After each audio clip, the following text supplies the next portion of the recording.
महेश्वरः गुरु साक्षात् परब्रह्म तस्मै श्री गुरुवे। शिक्षक उस माली के समान है जो एक बगीचे को अलग अलग रूप रंग के फूलों से सजाता है, जो छात्रों को संकट में भी मुस्कुराकर चलने के लिए प्रेरित करता है।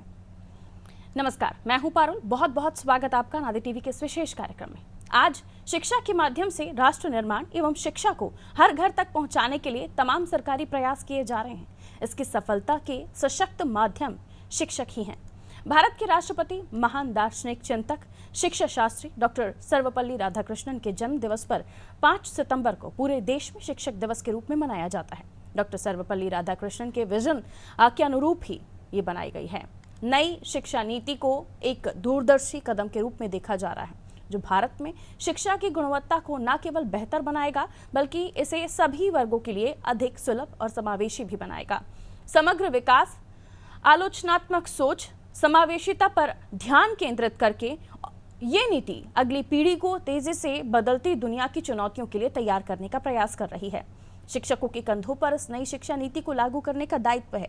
आज शिक्षक दिवस पर सभी शिक्षकों को प्रणाम करते हुए पूरे देश में एक जैसे शिक्षक और एक जैसी शिक्षा का सूत्रपात करने वाली नई शिक्षा नीति में शिक्षकों के योगदान और महत्व पर चर्चा करते हैं। पहले एक रिपोर्ट आपको दिखा देते हैं, देखिए। गुरुर्ब्रह्मा गुरुर्विष्णु गुरुर्देवो महेश्वरः गुरु साक्षात् परब्रह्म तस्मै श्री गुरुवे नमः। प्रधानमंत्री नरेंद्र मोदी ने जब नई राष्ट्रीय शिक्षा नीति 2020 घोषित की थी, तभी से देश में शिक्षा एवं शिक्षक पर व्यापक चर्चा आरंभ हो गई। भारत की नई शिक्षा नीति में शिक्षा व्यवस्था के अलावा शिक्षकों की योग्यता एवं गुणवत्ता पर विशेष ध्यान दिया गया है। पूरे देश में एक जैसे शिक्षक और एक जैसी शिक्षा पॉलिसी पर काम किया जा रहा है। इसके लिए केवल शिक्षा क्रांति ही नहीं बल्कि शिक्षक क्रांति का भी शंखनाद हो चुका है और पूरे राष्ट्र में शिक्षक इस क्रांति को सफल बनाने में जुट गए हैं। किसी भी राष्ट्र एवं समाज की बहुत बड़ी शक्ति होती है शिक्षक वर्ग। इस वर्ग के कंधों पर राष्ट्र के भविष्य निर्माण यानी कि नए भारत, सशक्त भारत, विकसित भारत का दायित्व है। वैदिक काल से ही भारत शैक्षणिक स्तर पर समृद्ध रहा है। इसी शिक्षा के आधार पर भारत विश्व गुरु कहलाता रहा है। गुरुकुल आधारित शिक्षा प्रणाली भारतीय परंपरा का प्रमुख अंग है। नालंदा और तक्षशिला की स्थापना इसका प्रमाण है। लेकिन आजादी के बाद से हमारी वर्तमान शिक्षा प्रणाली ब्रिटिश ढांचे पर अग्रसर हुई है, जिसके कारण शिक्षा मिशन न होकर व्यवसाय बन गई है। शिक्षक दिवस एक अवसर है जब हम धुंधली होती शिक्षक की आदर्श परंपरा एवं शिक्षा को परिष्कृत करने और जिम्मेदार व्यक्तियों का निर्माण करने की दिशा में नई शिक्षा नीति के अंतर्गत ठोस कार्य करें। हजारों की संख्या में उच्च शैक्षणिक शोध संस्थाओं तथा मानव संसाधन की प्रचुरता के बावजूद भारत में अभी ज्ञान संस्कृति का विकास और विस्तार तीव्र गति से नहीं हो पाया है। हमारी बौद्धिक संपदा का व्यवहारिक उपयोग भी नाकाफी है। आज प्रतिभा पलायन भारत की एक बड़ी समस्या है।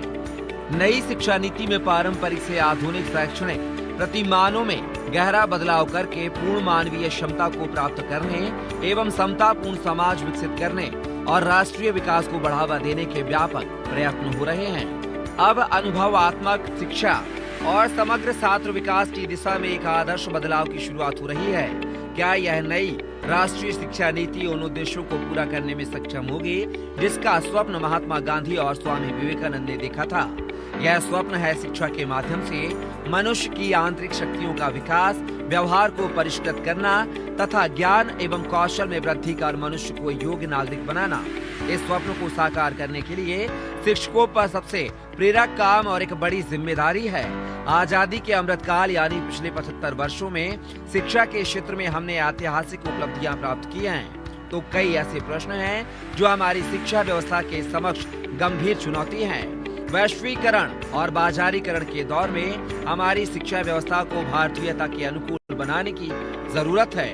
वर्तमान समय में विद्यार्थियों के संदर्भ में एक शिक्षक की भूमिका और भी महत्वपूर्ण होती जा रही है, क्योंकि उसे न केवल बच्चों का बौद्धिक, नैतिक, मनोवैज्ञानिक तथा शारीरिक विकास करना है, बल्कि सामाजिक, चारित्रिक, नैतिक एवं सर्वांगीण विकास भी करना है। नई शिक्षा नीति का प्रमुख उद्देश्य बच्चों को सिर्फ साक्षर नहीं बनाना है, बल्कि उनमें सामाजिक और भावनात्मक कौशल का समुचित विकास करना है। राष्ट्रीय शिक्षा नीति में 2030 तक स्कूली शिक्षा के सर्वव्यापीकरण का लक्ष्य रखा गया है। इसमें पाठ्यक्रम की संरचना के साथ साथ अध्यापन के तौर तरीकों और आकलन व्यवस्था में भी बदलाव को इंगित किया गया है। इन स्थितियों में शिक्षकों से नई शिक्षा नीति से बहुत अपेक्षाएं हैं। गुरुर्ब्रह्मा गुरुर्विष्णु गुरुर्देवो महेश्वर गुरु साक्षात् परब्रह्म तस्मै श्री। डॉक्टर सर्वपल्ली राधाकृष्णन के जन्म दिवस पर 5 सितंबर यानी कि आज शिक्षक दिवस मनाया जा रहा है और देश दुनिया में तमाम शिक्षकों को आज बेहतरीन तरीके से नमन किया जा रहा है। उनके लिए खास कार्यक्रम हो रहे हैं, उनका धन्यवाद किया जा रहा है। उनके योगदान को शिक्षा जगत में हर एक अपने तरीके से धन्यवाद करने की कोशिश कर रहा है और आज इसलिए हम ये कार्यक्रम करके चर्चा करने की कोशिश करेंगे। शिक्षकों का योगदान तो अतुल्य है। उन्होंने जो कुछ एक आम नागरिक के लिए किया, एक बच्चे को वाकई न केवल शिक्षा दी बल्कि उसको मनुष्य सही मायनों में बनाने का काम किया। वो अपना पूरा योगदान देते हैं। किताबी ज्ञान से ज़्यादा बच्चे के हाव भाव, उसका बिहेवियर, उसके एक्सप्रेशन, सब पर जो टीचर्स हैं उनका ध्यान होता है। लेकिन अब नई शिक्षा नीति जो कि एक स्वप्न की तरह है, जो कई ऐसे महात्माओं ने देखा, महात्मा गांधी ने देखा कि नई शिक्षा नीति उस तरीके से बनाई गई है और इस नई शिक्षा नीति को धरातल पर उतारने का काम इन शिक्षकों का है। यानी पूरे तरीके से जो स्टूडेंट्स हैं उन्हें समझाया जाए, उस शिक्षा नीति में क्या क्या नई चीज़ें हैं उनको ज़मीन पर लाया जाए। तमाम ऐसी बातें जो आज हम चर्चा करने की कोशिश करेंगे। तो चलिए, शिक्षक दिवस पर हमारे साथ जो लोग जुड़े हुए हैं उनसे आपका तारुफ करवा देती हूँ और उसके बाद हम कोशिश करेंगे कि फिर उनसे एक एक करके सवाल लें। हमारे साथ राजेंद्र जसूजा जी लेक्चरर हैं, आप जुड़े हुए हैं, बहुत स्वागत आपका। डॉक्टर सुनीता गोधा वरिष्ठ शिक्षक हमारे साथ जुड़ी हुई हैं। लोकेंद्र सिंह राजपूत असिस्टेंट प्रोफेसर, सोनल वर्मा प्राचार्य। आप सभी का बहुत बहुत स्वागत और आप सभी को बहुत शुभकामनाएं शिक्षक दिवस की। लोकेंद्र जी, मैं पहले आपसे शुरुआत करूं और आज का ये दिन इतना खास है कि मैं किन शब्दों में बयां करूं मुझे पता नहीं, लेकिन आपके अतुल्य योगदान जिसे कभी भी भुलाया नहीं जा सकता, ना किसी तरीके से उसे कंपेयर किया जा सकता है। आप लोगों ने हमेशा जो अपने कर्तव्यों का निर्वहन किया है हर एक स्टूडेंट के लिए, वो आज वाकई उसको सैल्यूट करने का दिन है। लेकिन जो नई शिक्षा नीति, अब उसके बारे में हम सभी जान रहे हैं, पढ़ रहे हैं, समझ रहे हैं, वो अब बच्चों को समझाया जाए, उससे बच्चों के किस तरह से उनके जो रूटीन एजुकेशन है उसमें किस तरह के बदलाव होंगे और आप क्या देखते हैं नई शिक्षा नीति से समाज में शिक्षा में कितना बदलाव आएगा? लोकेंद्र जी। जी नमस्कार, आपको शिक्षक दिवस की बहुत बहुत शुभकामनाएं। और भारत की जो राष्ट्रीय शिक्षा नीति है वो सही मायने में बहुत परिवर्तनकारी है, एक नए बदलाव की आहट लेकर के आती है। वह स्वतंत्रता देती है सब प्रकार शिक्षा को लेकर के। भारत की जो दृष्टि रही है हमेशा से, उस दृष्टि को आगे बढ़ाने का काम ये राष्ट्रीय शिक्षा नीति करने वाली है जी। अभी हम जो एक पैरामीटर्स रहते थे उसी में रह करके हमको अपनी पढ़ाई और ये सब करना पड़ता था। जैसे कई बार हमने देखा होगा कि कोई विद्यार्थी है साइंस साइड का है लेकिन उसको कुछ आर्ट्स के सब्जेक्ट पढ़ने हैं या कुछ और दूसरी चीजों में रुचि है उसकी, वो पढ़ना है, लेकिन उसके पास इस प्रकार की कोई अपॉर्चुनिटी नहीं रहती थी। अब यहाँ विद्यार्थियों को इस प्रकार की एक अपॉर्चुनिटी रहेगी, तो इसलिए इसने एक नए नए विषयों को सीखने, समझने, एक समग्र शिक्षा का आत्मसात करना, एक समग्रता के रूप में देखना, इस दृष्टि से ये शिक्षा नीति एक बड़ा बदलाव लेकर के आएंगे। दूसरी एक बड़ी और अच्छी बात शिक्षा नीति की है कि कई बार देखने में आता है कि कोई है किन्हीं कारणों से उसकी पढ़ाई छूट गई, तो उसके पास कोई सर्टिफिकेट, कोई डिग्री नहीं रह जाती थी। अगर मैं हायर एजुकेशन की बात करूं, किसी ने फर्स्ट ईयर किया और उसके बाद उसकी पढ़ाई छूट गई, तो उसके पास फर्स्ट ईयर का कोई एविडेंस नहीं या उसका कोई मूल्य नहीं रहता था, वो 12वीं पास ही माना जाता था। लेकिन अब फर्स्ट ईयर पढ़ लिया तो उसके पास एक सर्टिफिकेट प्रमाण पत्र होगा एक उस संबंधित विषय का। 2 साल पढ़ लिया तो पीजी सर्टिफिकेट होगा, 3 साल पूरा कर लिया तो ग्रेजुएशन होगा। इस प्रकार से उसको एक हमेशा उसके पास उसने जितना पढ़ा उसका एक प्रमाण पत्र रहेगा कि मैंने ये चीजें सीखी हैं। और वहां पर भी नई नई चीजें सीखने की बहुत सारी स्वतंत्रताएं विद्यार्थी को मिली हैं। इसलिए हम भारत में देखते हैं, प्राचीन व्यवस्था में भी देखेंगे तो एक विद्यार्थी सब प्रकार की विधाओं को सीखता था और उनमें से एक विधा में, दो विधा में वो पारंगत होता था, जिसमें उसका बहुत रुचि रहती थी या जिसमें उसकी बहुत सिद्धता रहती थी, उसमें वो विषय पारंगत होता था, लेकिन उसको जानकारी, ज्ञान सारी विधाओं के रहता था। ये शिक्षा नीति इस दिशा में विद्यार्थी को प्रोत्साहित करती है। बिल्कुल।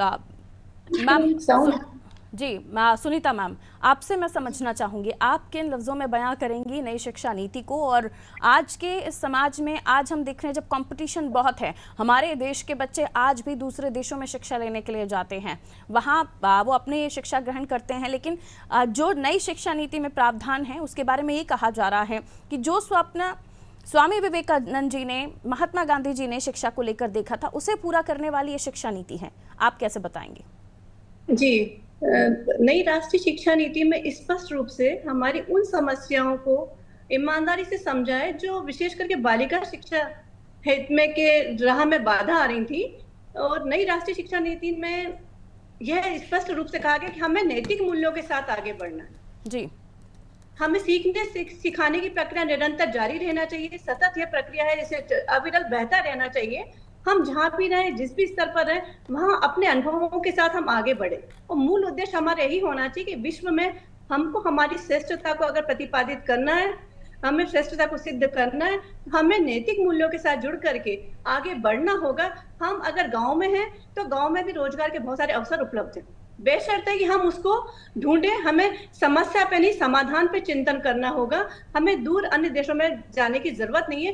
स्थानीय स्तर पर भी बहुत सारी ऐसी चीजें हैं जिनको हम रोजगार के रूप में अपना सकते हैं, आत्मनिर्भर बन सकते हैं और विश्व में अपने भारत देश का नाम गौरवान्वित महसूस कर सकते हैं। बिल्कुल। सुनीता जी, 3 शिक्षक जिनको राष्ट्रीय पुरस्कार के लिए जिनका नाम चयनित हुआ, उनमें एक आप भी हैं। मेरी तरफ से, मेरी टीम की तरफ से आपको बहुत बहुत शुभकामनाएं। और कुछ और सवाल हैं जो मैं आप लोगों से भी लूंगी। और हमारे साथ एक और मेहमान जो जुड़ गए हैं, राजेंद्र जसूजा जी। राजेंद्र जी, आप सुन पा रहे हैं मुझे? बहुत बहुत वेलकम सर। धन्यवाद मैडम, बहुत बहुत धन्यवाद और बहुत बहुत शुभकामनाएं आप सभी शिक्षकों को आज शिक्षक दिवस के उपलक्ष्य में। और नई शिक्षा नीति, राष्ट्रीय शिक्षा नीति को लेकर भी हम चर्चा कर रहे हैं और आप लोगों का योगदान हमेशा से बहुत बड़ा रहा है शिक्षा के जगत में, और इसलिए आज ये चर्चा का विषय हो जाता है कि आप लोग कैसे देख रहे हैं इस नई शिक्षा नीति को और आगे इसे धरातल पर उतारने के लिए क्या प्रयास आप करने वाले हैं। मैडम, नई शिक्षा नीति जो है वो आने वाले समय के लिए बहुत ही ज्यादा उपयोगी साबित होने वाली है जी। और इसको बहुत ही ध्यान से और बहुत सोच समझ कर तैयार किया गया है। जैसा कि अपन देख पा रहे थे कि पूर्व में या अभी तक जो एक नकारात्मक परिवर्तन आ रहा था कि हम मातृभाषा की तरफ ध्यान नहीं दे पा रहे थे, मातृभाषा को अपन इग्नोर कर रहे थे कई जगह पर। तो अब उन्होंने जो 5वीं कक्षा तक मातृभाषा को अनिवार्य कर दिया गया, ये बहुत फायदेमंद हमारे देश के लिए साबित होगा। इसके अलावा जो उन्होंने 5+3+3+4 का नया एक जो उन्होंने स्कीम लाई है, वो भी हमारे लिए बहुत अच्छी होगी। और इसके पूर्व मेरे साथी ने जो आपको बताया कि अब विद्यार्थियों को विषय चुनने में बहुत ज्यादा स्वतंत्रता दी गई है। तो व्यक्ति यानी एक बच्चा अपनी इच्छा, अपनी समझ, अपना इंटरेस्ट, अपना कौशल के आधार पर विषय को चुन सकेगा और वो अपना करियर बहुत अच्छी तरह से एक अपना एडजस्टमेंट करके वो आगे बढ़ सकता है। बिल्कुल। तो कोशिशें तमाम हो रही हैं और बच्चों को और बेहतरीन भविष्य और उन्हें कैसे आसानी हो सके उनका करियर चुनने में, उनके सब्जेक्ट चुनने में, उसको लेकर नई शिक्षा नीति में बहुत कुछ है। लेकिन अब मैं दूसरे पहलू पर आती हूँ। शिक्षा का एक दूसरा पहलू भी है कि कितनी ही शिक्षा नीतियाँ बन जाएं, लेकिन कई ऐसे बच्चे हैं जो आज भी जिन्हें शिक्षा नहीं मिल पा रही है। आज वो कई ऐसे स्टूडेंट हैं जो चाहते हैं कि वो अच्छे से हायर स्टडीज़ करें, लेकिन वो उनसे कहीं ना कहीं अछूती है। मैं प्रोफेसर साहब आपके पास आ रही हूँ। लोकेंद्र जी, आप इस सवाल को लेकर अपना जवाब क्या देना चाहेंगे? कई ऐसे स्टूडेंट्स हैं वो भी जो अब शायद 8th क्लास 10th क्लास तक ही पढ़े हों, वो भी सपना देखते हैं कि उन्हें हायर स्टडीज़ करने को मिले, लेकिन कई बार उनका बजट नहीं अलाउ करता, उनकी पारिवारिक आर्थिक स्थिति नहीं अलाउ करती।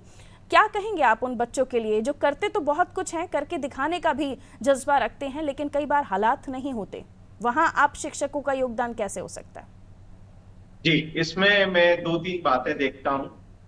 एक तो ये इस प्रकार के जो विद्यार्थी हैं जो आर्थिक कारणों से आगे नहीं पढ़ने में सक्षम हो पाते, इनकी चिंता सरकार को भी करनी चाहिए। सरकार ये कह के तीसरी नहीं कर सकती कि उसने सरकारी स्कूल खोल दिया है, लेकिन सरकारी स्कूलों में आधारभूत संरचना, शिक्षकों की संख्या, इस सब पर भी चिंता करनी पड़ेगी। तो सरकार अपने प्रयास करे और अच्छे जो सरकारी स्कूल है उनको और व्यवस्थित करे, वहां आधारभूत संरचनाएं खड़ी करे, इंफ्रास्ट्रक्चर बढ़ाए, और जो आज के समय में साधन लगते हैं उन साधनों की उपलब्धता कराए। साथ में शिक्षकों की भी पर्याप्त संख्या वहां रहनी चाहिए, और वो शिक्षक अच्छे रहें ताकि विद्यार्थी प्रेरित होकर के उन स्कूलों में आए। दूसरा, समाज को भी अपनी भूमिका को चिन्हित करना चाहिए। हमारे यहाँ हम पूरी तरह सारी चीजों को सरकार पर भी नहीं छोड़ सकते, समाज के कुछ दायित्व होते हैं। तो समाज में ऐसे सक्षम लोग, ऐसे सक्षम संस्थाएं जो इस प्रकार के काम में अपना सहयोग दे सकती हैं, तो उनको इस प्रकार के काम में आगे आना चाहिए। अपने यहाँ कहा भी गया कि शिक्षा, लोगों को शिक्षा सुलभ कराना, इससे बड़ा कोई काम होता नहीं। तो ऐसे सक्षम लोग, सक्षम संस्थाएं, ऐसे लोगों को, ऐसी संस्थाओं को आगे आकर के ऐसे विद्यार्थियों के शिक्षा में सहयोग करना चाहिए। जिनको कहीं से भी एक सहयोग नहीं मिल रहा होता, तो उनको आगे आकर के हाथ पकड़ करके और उनके आगे के अध्ययन की चिंता करनी चाहिए। बहुत सारे लोग हैं जो इस प्रकार के काम करते हैं। चूंकि मैं शिक्षा के क्षेत्र में हूँ, मैं इस बात की अनुभूति करता हूँ। कई शिक्षक भी हम लोगों में से हैं जो विद्यार्थियों की फीस भर देते हैं, या कई संस्थाएं हैं जिनके रिकमेंडेशन पे विद्यार्थी आते हैं और उनके फीस की, रहने खाने की चिंता वो संस्थाएं करती हैं। लेकिन ये जो इस प्रकार की लोग हैं, इनका प्रतिशत बढ़ना चाहिए। तो वैसे भी हमारे यहाँ जो प्राचीन समय में हम जाएंगे तो शिक्षा व्यवस्था राजस्व नहीं था, उस पे राजा या राज्य व्यवस्था पर आश्रित नहीं थी, समाज पोषित शिक्षा व्यवस्था थी। इसलिए हम देखते हैं कि विभिन्न प्रकार के चीजें, समाज के लिए उपयोगी चीजें उसमें से निकल करके आई। तो जो व्यवस्था समाज से चलती है, समाज से पोषित होती है, उसके परिणाम बहुत अच्छे आते हैं। इसलिए समाज को आगे आकर के कुछ इस प्रकार के अभिनव प्रयोग करने चाहिए। सरकार भी अपनी जिम्मेदारी समझे, व्यक्ति भी अपनी जिम्मेदारी समझे, और समाज भी अपनी भूमिका का निर्वहन करे। तो हमारे सामने जो चुनौती आपने रखी है जो हमारे सामने चुनौती, उस चुनौती का समाधान हम कर पाएंगे। बिल्कुल डॉक्टर सुनीता, चूंकि आपके जिस बारे में हम चर्चा कर रहे हैं वो काम आप कर रही हैं, आप लोगों को किसी न किसी तरीके से उन्हें जो व्यवस्था हो सकती है, जो सुविधा हो सकती है, जो भी कोशिशें आपकी तरफ से की जा सकती हैं, आप वो बखूबी कर रही हैं। और जाहिर सी बात है ये वाकई एक बहुत अच्छा उदाहरण है, जैसे हर शिक्षक को ये समझना चाहिए। क्योंकि कई बार कंप्लेंट्स भी मिलती हैं, कई बार हम जो स्कूल्स हैं वहाँ पर शिक्षकों का बहुत सारी खबरें आप लोग भी देखते होंगे कि शिक्षकों का किस तरीके का जो व्यवहार है वो सामने आता है। क्या आप बताएंगे अपनी जर्नी को भी लेकर, और ये बताइए ताकि और भी शिक्षकों को प्रेरणा मिल सके कि सिर्फ कह देने भर से नहीं होता, करके भी दिखाना पड़ता है।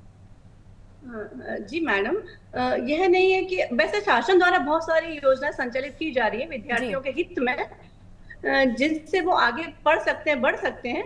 लेकिन हमारी शिक्षक होने के नाते यह भूमिका, जैसे जिस इलाके में मैं कार्य कर रही थी, तो किसी ना किसी कारणवश बच्चों की पढ़ाई छुड़वा दी जाती थी। तो मेरा मेन यही कार्य था कि बेटियों को हमको शिक्षा की मुख्य धारा से जोड़ना है, क्योंकि बेटियां भी शिक्षा की उतनी अधिकारी है जितने की हमारे बेटे हैं। दूसरी बात, अभी वर्तमान में हम लोगों, जैसा हमारी नई राष्ट्रीय शिक्षा नीति कहती है कि आनंदमय वातावरण में हमको बच्चों को आगे बढ़ाना है। एक महत्वपूर्ण बात जिस पर मैं निरंतर कार्य कर रही हूँ कि हमें बच्चों को बड़ा नहीं सफल बनाना है। अपने जीवन के अनुभवों के आधार पर जब मैं उनको शिक्षित करती हूँ तो यह कहती हूँ कि बेटा, समस्याएं जीवन में बहुत आएंगी, लेकिन उसका समाधान किसे ढूंढना, हमें ही ढूंढना है। और जब आनंदित होकर के हम आगे बढ़ते हैं तो हम सकारात्मक ऊर्जा के साथ हम बेहतर तरीके से सोच पाते हैं, समझ पाते हैं।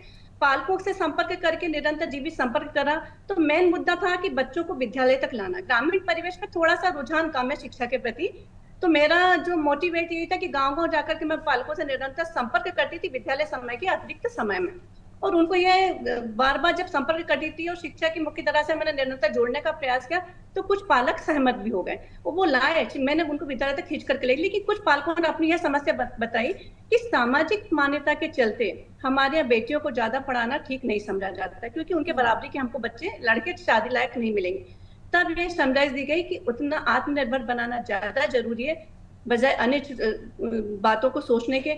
एक और मुद्दा जो उठा कि अगर अभी हमने जैसे कि बात करी कि कहीं ना कहीं आर्थिक समस्या भी सामने आती है। कुछ पालक ये कहते थे कि हम बच्चों को पढ़ाना तो चाहते हैं लेकिन आर्थिक दृष्टि से हम मजबूत नहीं है। तो हमने स्वयं के व्यापार जो मेरे सामर्थ्य में आता था वो, लेकिन जन सहयोग का बहुत स्नेह मिला, प्यार मिला। जब भी मैं कोई समस्या लेकर गई तो हमारे जो वरिष्ठ मार्गदर्शक थे, जन सहयोगी थे, उन्होंने खुल करके मेरा साथ दिया और हम बच्चों के हित में कार्य कर पाए, बच्चों को कहीं ना कहीं मुख्य शिक्षा की मुख्य तरह से जोड़ पाए। अभी एक बच्ची थी जो फिजियोथेरेपिस्ट बनना चाहती थी लेकिन उसके पास राशि नहीं थी। उसके पिताजी खेती और मजदूर किसान थे जो उसको 10th के बाद ही नहीं पढ़ना देना चाह रहे थे, जैसे तैसे 10th में लाते, लेकिन उसकी जवाबदारी दी और आज वो फिजियोथेरेपिस्ट के कोर्स में फाइनल ईयर में है। जो आपके काम को, आपके कर्तव्यों को और उसे सलाम करने को वाकई हमें मजबूर करते हैं और खुशी से भी हम आपके तमाम कामों को, कर्तव्यों को सुनते भी हैं और वाकई आज बहुत अच्छा लगता है कि आज भी हमारे समाज में ऐसे शिक्षक हैं जो शिक्षा से भी ज़्यादा काम कर रहे हैं। एक संक्षेप में मैं राजेंद्र जी आपसे भी एक सवाल लेना चाहूँगी और संक्षेप में मैं चाहूँगी आप उसे थोड़ा सा डिस्क्राइब भी करें कि शिक्षक, शिक्षा और नीतियाँ, यहाँ से समाज में बदलाव आ जाएगा? बिल्कुल मैडम, शिक्षा और शिक्षक और ये नीतियाँ, यदि यह अपना इनका अगर भूमिका सही है, शिक्षा का स्तर, पढ़ाने वाला शिक्षक और हमारी नीतियां भी अगर सकारात्मक हैं तो परिणाम बहुत सार्थक होंगे। तो विकास का आधार केवल शिक्षा है और इसके लिए आवश्यक है कि देश की शिक्षा नीति, शिक्षक का स्तर, उनकी प्रशिक्षण, उनकी ट्रेनिंग, उनका पूरा नियंत्रण ये बहुत अच्छा हो और अच्छी नीतियों के सहारे वो आगे बढ़ें तो सचमुच देश के विकास बहुत तेजी से आगे होगा। बहुत शुक्रिया आप तीनों को और आप तीनों को, तमाम शिक्षकों को जो इस वक्त हमारे कार्यक्रम को देख रहे हैं, आप सभी को नमन। आप इसी तरह अपने कर्तव्यों का निर्वहन करते रहें, समाज में हर एक बच्चे को बेहतरीन मनुष्य, बेहतरीन इंजीनियर, डॉक्टर, जो फिजियोथेरेपिस्ट, जो भी वो बनना चाहते हैं उन्हें बनाएं। और आपकी कोशिशें वाकई काबिल तारीफ, क्योंकि कई ऐसे कदम होते हैं जहां पर आप कितना भी गूगल, इंटरनेट, यूट्यूब देख लें, लेकिन एक बात तब है जब शिक्षक जहां काम आ सकते हैं वहां गूगल, इंटरनेट काम नहीं आ सकता। उनका सर पे हाथ, उनका आशीर्वाद, उनकी बताई हुई चंद बातें जो जीवन में, आपके जीवन में परिवर्तन भी लेकर आती हैं और आपको एक अच्छा मनुष्य बनाती हैं।